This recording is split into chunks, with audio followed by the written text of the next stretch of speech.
Police બંદોબસ્ત સાથે બેંકની ચૂંટણીની મતગણતરી શરૂ થઈ ગઈ છે। સરેરાશ 96.39% મતદાન થયું હતું। રાજકોટ મતદાન કેન્દ્ર પર 96.43% મતદાન થયું હતું। 332 માંથી 320 ડેલિગેટ્સ મતદાન કર્યું। રાજકોટ કેન્દ્ર ઉપર કુલ 196 માંથી 189 લોકોએ મતદાન કર્યું। ભાજપ સમર્થિત સહકાર પેનલ અને સંસ્કાર પેનલ વચ્ચેનો આ જંગ મામા ભાણેજ આમને સામને। જ્યોતિન્દ્ર મહેતા વર્સસ કલ્પક મણિયાર બંને સામસામે આવ્યા છે આ ચૂંટણીમાં। વધુ જાણકારી અમારા સંવાદદાતા પરાક્રમસિંહ જાડેજા પાસેથી પ્રાપ્ત કરીશું। પરાક્રમ, મતગણતરી ચુસ્ત પોલીસ બંદોબસ્ત વચ્ચે શરૂ થઈ ગઈ છે। કોણ અત્યારે આગળ ચાલી રહ્યું છે? ચોક્કસ સહકાર પેનલના અગ્રણીઓ અત્યારે જે ડિરેક્ટરો છે તે આગળ ચાલી રહ્યા છે।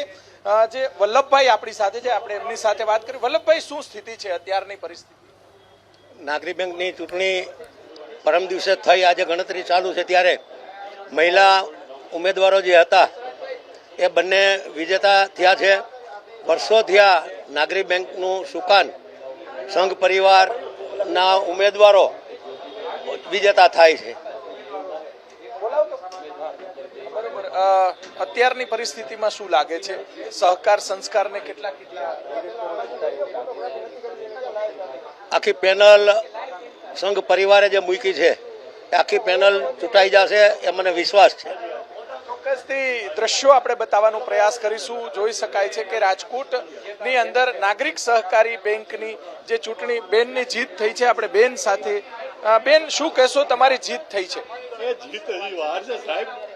જીત થઈ છે, બહેનોના મત ગણાઈ ગયા છે અને 3 રાઉન્ડના અંતે 320 માંથી 290 મત મળ્યા છે અને અમારી પેનલના બેનને પણ અમે સાથે જ છીએ। જીત નિશ્ચિત છે, ઓફિશિયલ 21મીએ ડિક્લેર થશે। ચોક્કસ હંસરાજભાઈ ગજેરા આપણી સાથે છે, આપણે એમની સાથે વાત કરવાનો જે પ્રયાસ કરીશું। હંસરાજભાઈ, શું કહેશો, અત્યારે કઈ રીતે મતગણતરી ચાલે?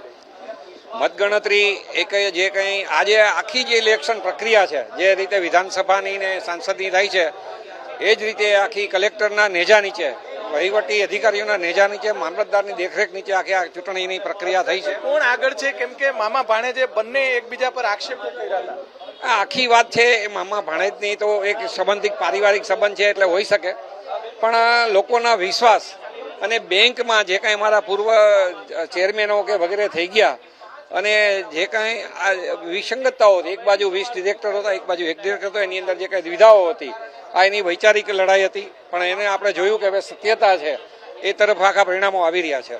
બરોબર, સહકાર પેનલ આગળ છે અત્યારે? એકદમ અમારે 2 મહિલાઓનો રિઝલ્ટ આવી ગયા છે, બંને મહિલા ઉમેદવારો ચૂંટાઈ ગયા છે અને બાકીને આપણે જોઈએ કે આની પરથી અમે નક્કી કરી શકીએ કે બાકીનો ટ્રેન્ડ છે અહીં જનરલ ઉમેદવારોનો, એ પણ અહીંયા અમારા થઈ જશે। 6 ઉમેદવારો તો ઓલરેડી બિનહરીફ થઈ ચૂક્યા છે।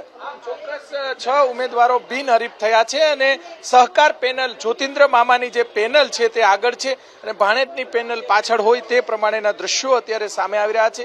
જોઈ શકાય છે કે અંદરની તરફ જે અત્યારે મતગણતરી શરૂ થઈ ગઈ છે। આગામી 21 તારીખે પરિણામ જાહેર કરવામાં આવશે, પરંતુ તે પહેલા ટ્રેન્ડ થોડી જ વારની અંદર ખબર પડી જશે।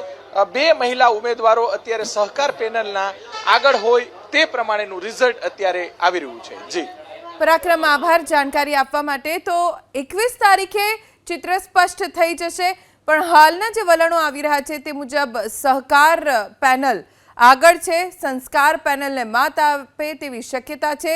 જ્યોતિન્દ્ર મહેતાની સહકાર પેનલ અને કલ્પક મણિયારની સંસ્કાર પેનલ આમને સામને છે અને આ ચૂંટણીમાં અનેક વાદ વિવાદ થયા છે। મામા ભાણેજે એકબીજા ઉપર ખૂબ આરોપ પ્રત્યારોપ કર્યા છે।